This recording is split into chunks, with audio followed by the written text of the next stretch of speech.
Vielen herzlichen Dank für einen sehr spannenden Vortrag. Ich habe eigentlich mehrere Fragen, aber okay, so I want to connect it a bit to the last panel and to the talk of Regine and Dawn. Both Oskar Kokoschka and Max Ernst function within very well professional networks. Yeah, you have a group of people that they know, that they support them, that they speak the same language, and that they rework it in their own way. Max Ernst also within the Surrealist network.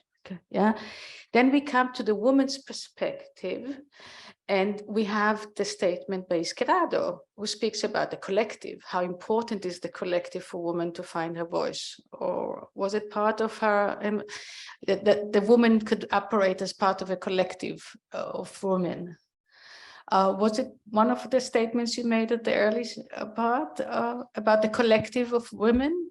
She talked about women taking part in the revolution struggle, not as luxury objects, but as actually, agents. Yeah, and then we have also Grete, who also functions within the very well networks of psychoanalyst women. So here comes the idea of what's the role of the network as a force, as a collective force in challenging structures of violence in society. When of course, it's her own individual language of Dorothea Tanning, of Iskerado, of Grete, but she gets the stage, and also Dorothea Tanning, in a way, has the stage in order to operate, in order to challenge some notions of prejudice against women. So how would you contextualize the networks question as part of a supportive of a woman's career, coming to terms with challenging prejudice against women or structures of violence? And the same to you. Yeah, that's an important question, a good one. And you're, of course, completely right that the sort of historical surrealists worked in a very close-knit supportive network or context. Tanning worked, I think, very much on her own. I thought so. Yes. I think she was very much supported by Ernst. They seem to have had a very, from what it seems like, a very supportive marriage. But Tanning was very, very sort of suspicious of particularly women's kind of collectives and feminist groupings and so on. She really didn't want to be termed a woman artist or a feminist artist or anything like that. She wanted to be considered as a universal kind of artist. So I think she was suspicious of collectives in that sense. And I don't, I'm trying to think, she seems to have worked in quite a solitary manner. Yeah. Was she exhibited at Guggenheim's? Yes. Yeah. So there she has a woman. Women. Yeah. Exactly. That was the only time. Okay. I remember that there was a collective woman exhibitions at Guggenheim. Yeah. And that exhibition, I think, was so Leonor Fini, for example, was also exhibited there, and she also then later in her career refused to be sort of part of women's exhibitions and so on. She didn't want to be termed a woman artist. And I mean, obviously, that exhibition was extremely important, and it pulled together all these extremely important women surrealists. But I think Tanning's suspicion of feminism developed sort of in the wake of second wave feminism, actually, when the sort of institution of women's art as a kind of curatorial practice took hold, and she felt that she was being ghettoized, or that people were reading her work with biased perspectives as feminist, when she was like, I didn't mean it like this, and that it kind of she felt that it reduced her work to only sort of women's yeah, exactly, and sort of concerns and so on, that it kind of belittled her, is how she felt. Whereas I don't think that these women necessarily thought about this at the time of the Guggenheim exhibition. That was, of course, very early in their careers as well, when they wanted to be shown and so on. Okay, thank you. Was meinen Sie dazu? Also ich glaube, für Grete Stern war einfach ihr Netzwerk im Exil, aber auch schon in Berlin und vor allem eben kollektives Arbeiten extrem prägend. Also letztendlich ist sie erstmals als Künstlerin im Kollektiv quasi in Erscheinung getreten. Sie hat in den 30er oder in den 20er Jahren, späten 20er Jahren mit Ellen Auerbach quasi schon dieses Grafikstudio Ringel und Pitt gegründet, und ich glaube, sie hat da also man muss dazu sagen, es hat natürlich irgendwie in den 20er Jahren gerade ums Bauhaus irgendwie auch viele herausragende Fotografinnen gegeben, die da halt einfach irgendwie sehr wichtige Arbeit geleistet haben, aber solche Kollektivprojekte haben schon noch so die Ausnahme gebildet. Sie hat in London wieder im Kollektiv gearbeitet. Ellen Auerbach ist ja erst nach Tel Aviv und ist dann eben auch später nach London, wo sie sich wieder getroffen haben, wo sie gemeinsam an einem Fotoprojekt gearbeitet haben. Grete Stern ist in Buenos Aires sofort quasi in KünstlerInnen-Kollektive eingetreten. Es gab da eben diese Gruppierung Madi, in der sie sehr engagiert war. Und sie hat dann aber auch mit Horacio Coppola und Luis Seoane zusammengearbeitet. Also auch sie haben dann quasi gemeinsam ein Fotostudio betrieben, und ich glaube, das war halt einfach auch für sie erstmals diese Erfahrung, wo sie einfach gemerkt hat, als Frau in einem KünstlerInnen-Kollektiv mit Männern wird sie einfach auch anders behandelt, und ich glaube, das war letztendlich auch der Punkt, an dem sie beschlossen hat, dass sie als Solokünstlerin sich weiterentwickeln wird.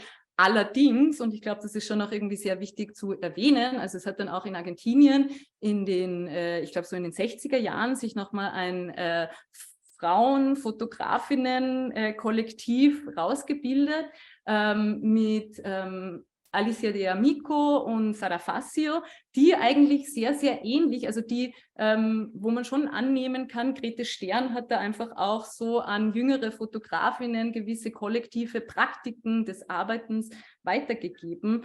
Und ich glaube, letztendlich war es schon halt auch mitunter ein Grund, weshalb Grete Stern auch ihren Einflussbereich so ausbauen konnte in Argentinien. Und auch gegenseitige Ermächtigung. Genau, Ja, genau, ja. ja. Okay, so, vielen Dank. Fragen? Ja.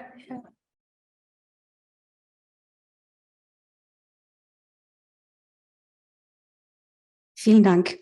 Ich wollte Sie fragen, Frau Wieder, zu den Begrifflichkeiten, und zwar transgenerational und transnational.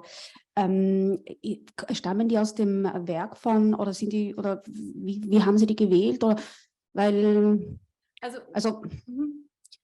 weil die Nation ja an sich jetzt ja auch hinterfragenswert wäre, beziehungsweise auch eine Institution als Institution angesehen werden kann, die, wenn man es noch kritischer liest, also ja, ihren Zustand vielleicht bei weißen männlichen Aufklärern hat. Ja, also. Ja, absolut richtig. Also ich glaube, transnational ist mir halt vor allem deshalb wichtig, weil, also ich komme ja eigentlich so aus der Exilforschung, ja, und in der Exilforschung haben wir einfach immer wieder dieses Problem, dass Künstlerinnen wie Grete Stern einfach auch wie so auseinanderdividierte Biografien oder Werksgeschichten haben. Also dass beispielsweise Grete Stern in Deutschland ganz anders rezipiert wird oder im mitteleuropäischen Raum ganz anders rezipiert wird als beispielsweise in Argentinien, dass in diesen Ländern dann jeweils auch unterschiedliche Facetten ihres Werks oder beispielsweise auch Facetten ihrer Biografie vordergründig behandelt werden.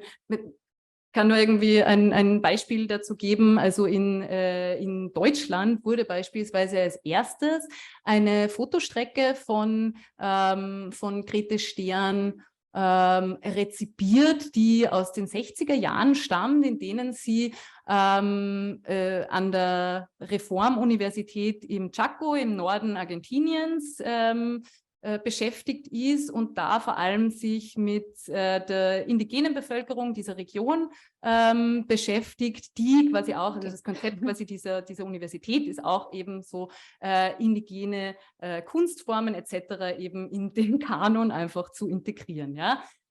Grete Stern macht da eben Bilder und das sind die ersten, die in Deutschland rezipiert werden. Ja? Also da passiert nochmal irgendwie auch so, also es ist natürlich insofern spannend, dass diese Bilder dann irgendwie ausgewählt werden, aber es ist quasi ja nur ein Bruchteil ihres Werks und es passiert gleichzeitig über diese Rezeption meiner Meinung nach schon auch nochmal ein zusätzliches vielleicht Othering oder so. Also es wird quasi der Teil Sterns Werk in Deutschland rezipiert, der eigentlich so am weitesten weg ist von der eigenen Kulturgeschichte oder so. Ja? Also ich glaube, deshalb ist mir einfach auch so dieses Transnationale irgendwie wichtig und letztendlich, also gut, also ich glaube, dieses Nationalitätenkonzept kann man einfach nicht so ganz aufbrechen, wenn es einfach auch um Exil und damit auch um einen politikgeschichtlichen Begriff geht. Ja. Genau. Also dann ist es für mich sehr ganz klar. Vielen Dank, danke.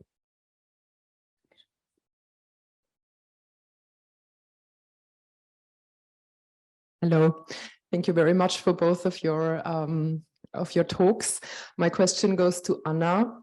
I was wondering if you could enlighten us probably a little bit also about Tenning's biography with regard to being a mother or not being a mother, I don't know, because I thought it was very interesting to see this maternity painting from the 40s in relation to 20 years later, where she has this topic of the merging bodies of mother and child.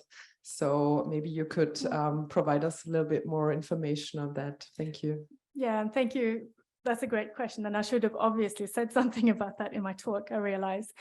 Tanning never had children, which makes it, I think, her deployment of maternity as a kind of metaphorical category even more interesting in a sense. So she says that she never wanted to have children and that it was particularly or mainly perhaps because she and Ernst couldn't afford it at that point, that it was that they didn't have enough money basically to raise a family.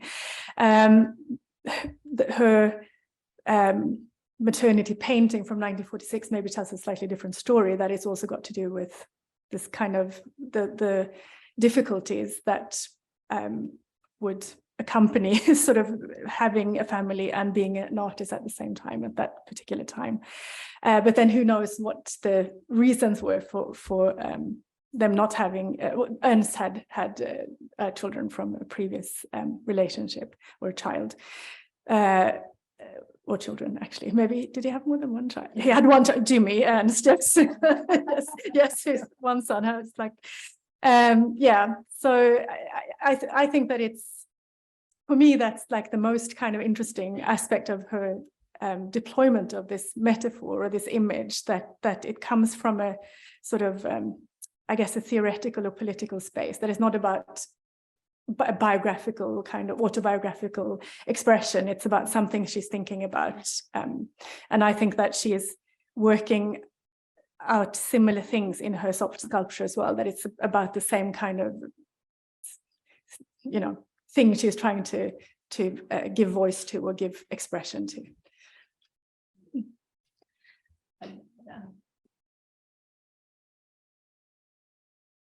Thank you. Thank you both very much. Extremely interesting. I wish I could have followed yours more. Sorry. But there we are. Two things in relation to this really interesting talk. First of all, picking up on the point about networks that you started with, Elana.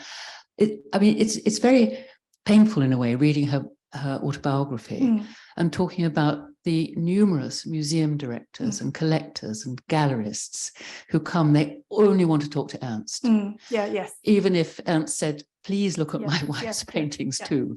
So it was a kind of enforced isolation in some respects that she, you know, that's the way things tended to work in those days. It was very difficult, even if you did sacrifice everything to be a painter, as she did, in a way. And the other one is just to pick up the previous question, which was really interesting about the biography. Is it, I mean, I've heard rumors, many rumors about their, you know, the life together and attitudes to children. And clearly there was a deep feeling against it among the male surrealists and Ernst. But I tend to pick up in that painting maternity more ambiguity and regret. As if, yes, she agreed, but there was, it might have been, you know, something she could have experienced. Is that fair, do you think? Yeah, we can only speculate, but I totally agree with you. I mean, these kind of later paintings and drawings, I think, express something, don't they, in terms of a kind of desire for a different kind of, well, it doesn't necessarily have to be about being a mother, but this kind of mothering sort of desire. The dog substitutes. Yes, exactly. Of course, she painted dogs as a kind of baby figure. Sorry, Elana, did you? There was this drawing with the red child. I was thinking, I mean, first of all, natural abortion. I don't know. Many abortions. I was debating about this. Could it be like recording her own trauma about losing the child? I don't know if she had. Do you know? Maybe. Yes. Okay, lost a child or had a. Abortion. Had abortion. Okay, so just to one of the rumors, yes. Yeah, interesting. From somebody who knew her very well. Okay, that's really interesting. But I mean, it is a rumor. I don't know. I'm just saying.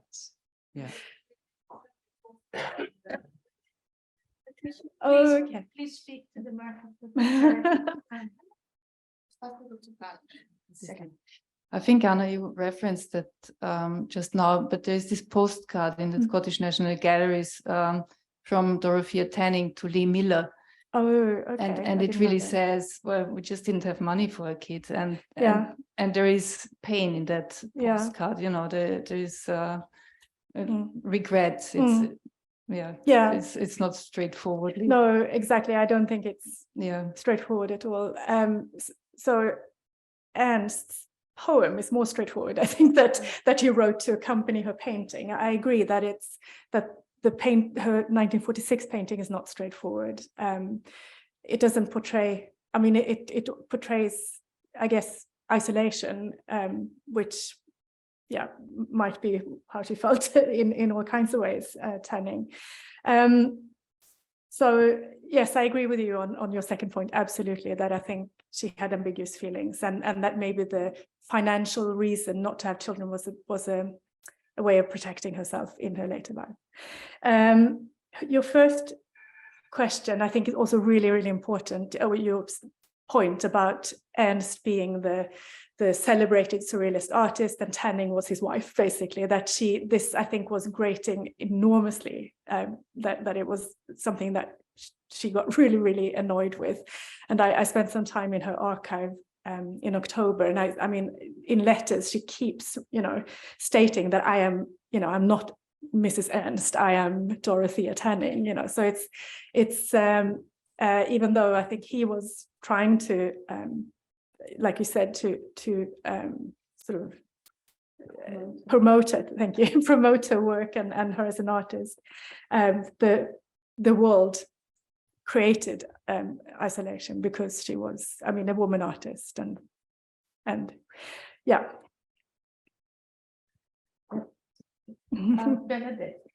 Thank you for both of your lectures. I try to speak in English. I think there is a bow from your both lectures to be independent as a woman, and if you have a child or if you're a mother, there's the photograph you showed, Christina, with the doll, also dieses Foto mit der Puppe. we chose this very explicitly. There's another question, because I think not becoming a mother is a question of economy. And as we know, abortion was absolutely usual. So as we know, I think it was the daughter of Wilhelm Reich. I now miss the name of his wife. She was also in psychiatry. Was war der Vorname von ihr? Lisa? Ja, eben, mir fällt es auch gerade nicht ein. Ich glaube, Lisa Reich, do you know? No. She was close to Friedel Dicke, and her daughter describes her growing up in this family, awful child story, and she wrote that her mother had minimum 7 abortions, and she has a sister. So I think this was very common in a way. But I wanted to go back in art history, because painting mothers giving breast, nursing, this is a very common iconography of male artists depicting their beloved wives. However, some kind of intimacy is there always included. And so in a way, of course, it's not voyeurism, but it's some kind of Objektivierung. It's easier for me to speak in German. But I think it's different. And if we are sitting here in the Freudenmuseum, I think the term of Mütterlichkeit, if we think about C.G. Jung, so the concept of mother does not only belong to a biographical, giving birth in a way. So it's quite interesting that she picked out this iconography as some kind of perhaps desire for Nähe, or yes, exactly. Nearness, intimate encounter. Yeah, closeness, yeah.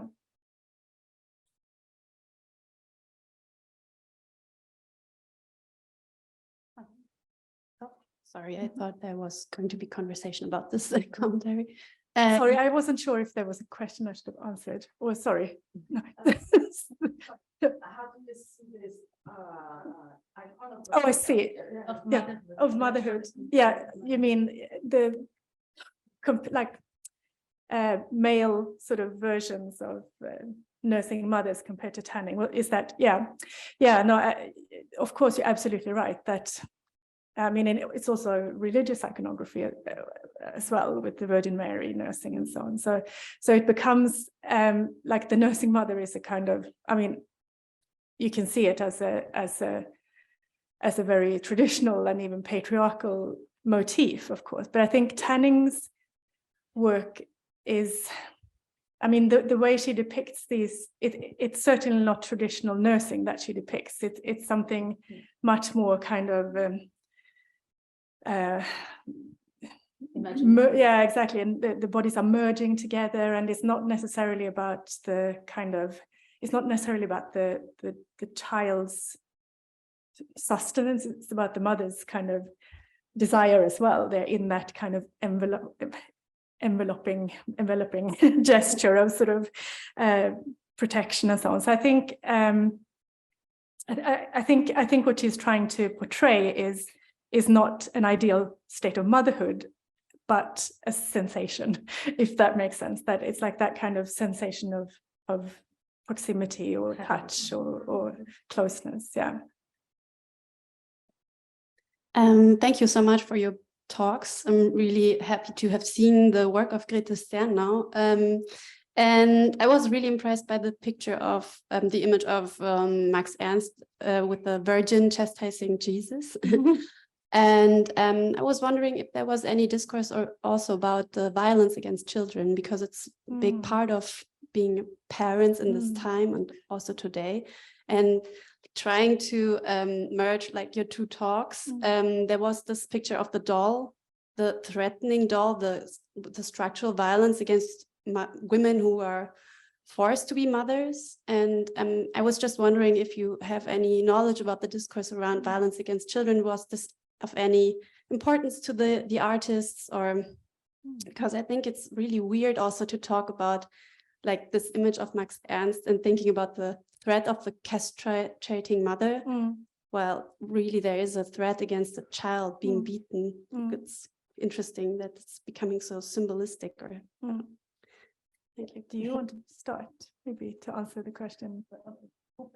Yeah, I mean, actually within this series of the dreams, there isn't a lot of talk about children, because I think that these, or like from the perspective of children, or about violence against children, because that would have made up another level, and that would have been just too difficult within this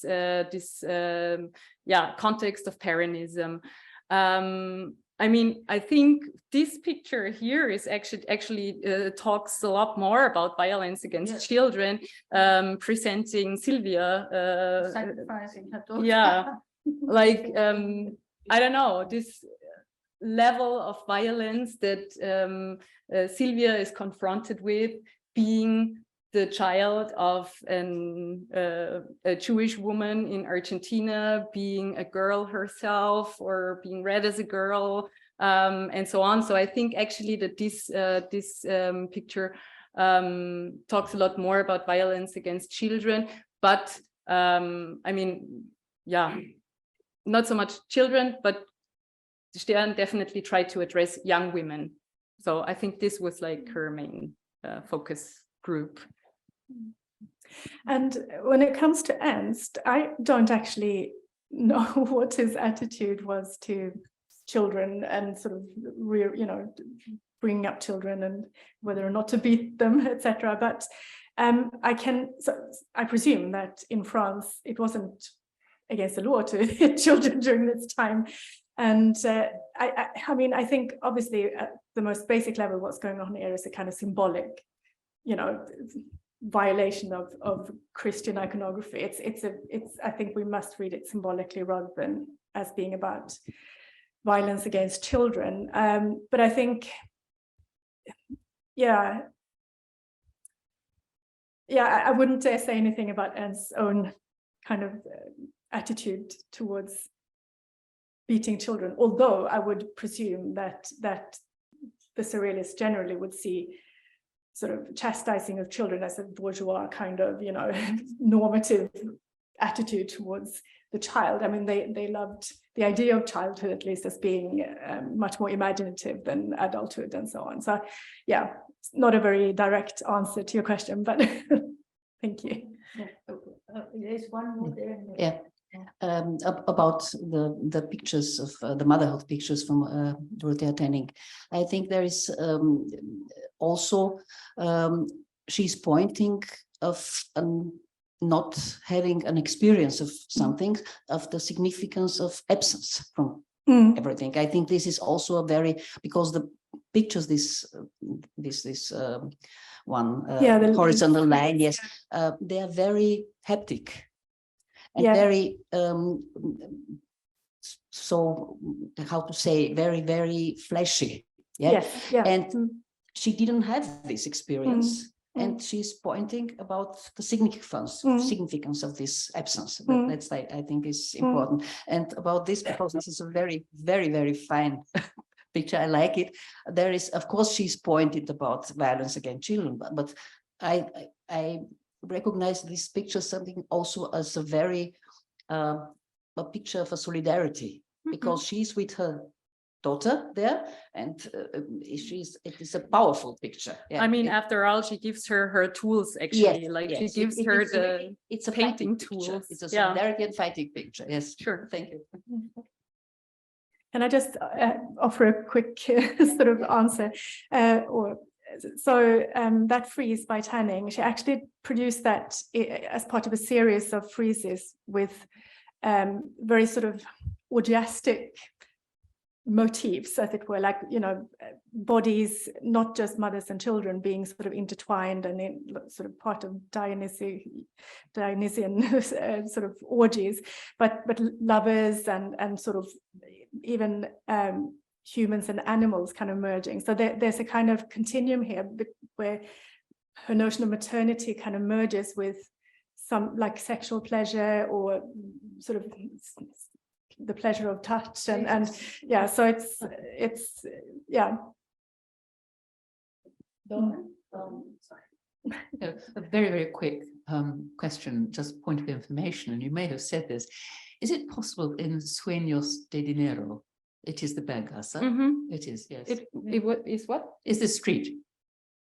It's this one, you mean? Yes. No, it's not Berggasse. It's also It's a picture from a series of photographies from Horacio Coppola, and he in 36 photographed the Calle Corrientes, which is one of the biggest streets in Buenos Aires.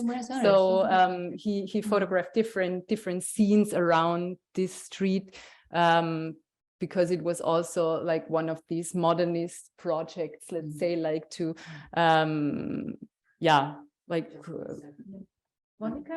gentrification projects, maybe.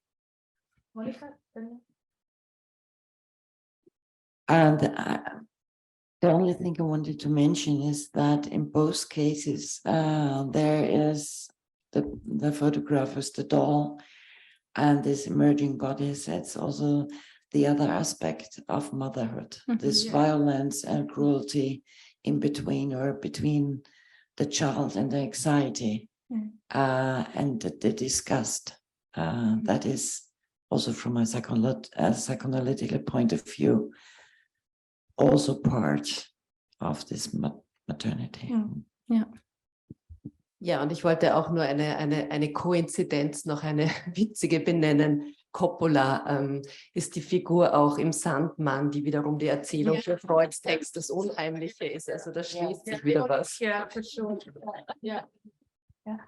Es gibt keine, es gibt andere Fragen. Okay, good. Okay. So, thank you. So what I'm seeing at the moment in all the papers, actually, starting with your paper and the people who you said they are the followers, but it's a stage and they are looking on those people in the background.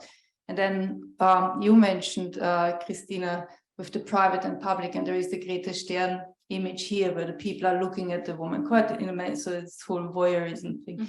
Then of course Max Ernst with the Blessed Virgin and the three people looking on, going to Dona Desi's paper with the Frida Kahlo, where Kahlo is lying on the not Kahlo, the corpse of the woman is lying on the bed, which seems to be coming from Magritte and the menaced assassin, or at least there seems to be an echo in the two artworks, which again has the three men, which are Breton and Ernst, looking onto the dead woman on the bed, being menaced by a murderer.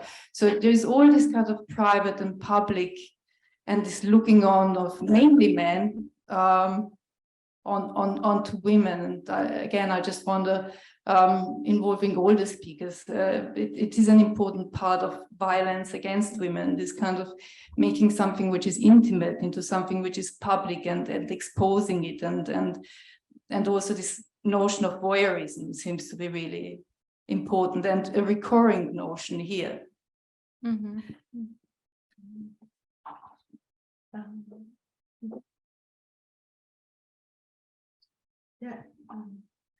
Before you answer, I want to just have one more remark to close, following what Bernadette said about the objectification of the woman, and what you said about the idea of the performance of the masquerade that they have to play a role with, as being observed and being victimized eventually, like it's an ultimate sentence that they are confronted with. I think both of them somehow develop totally different languages. Dorothea Tanning works a lot with intimacy and touch. She works with unheimlich.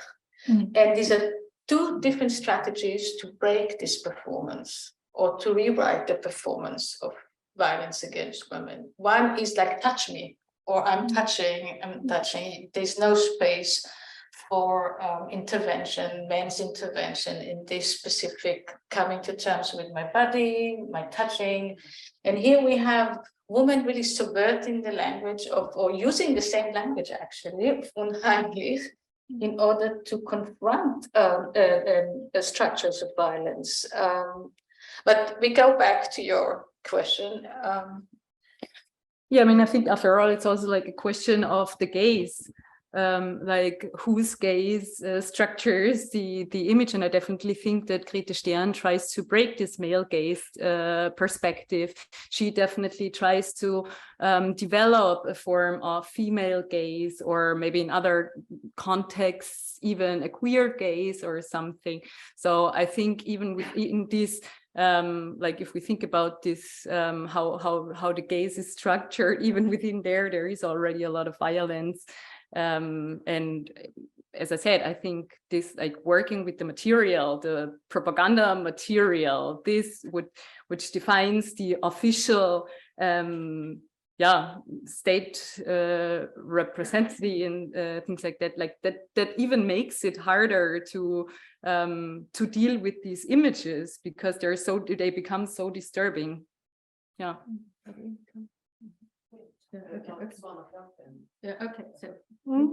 Yeah, great point, Patricia, about the male gaze. Of course, that runs through all of our papers actually, and I think that the Ernst painting kind of subverts that, because it makes us realize that we're viewing this scene, right? It implicates us very directly in sort of this voyeuristic pleasure, and it makes us think about like, oh, you know, we are like Margot Norris says, we are seen seeing, which kind of cuts the sort of, or maybe makes us critically reflect on the violence of the gaze.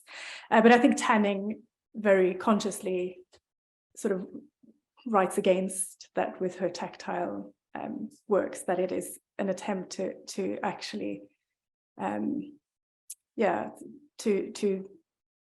say something about the violence of looking at and being looked at and so on, and instead trying to reconfigure or to think of a different way of relating to one another. Okay. Oh, thank you again.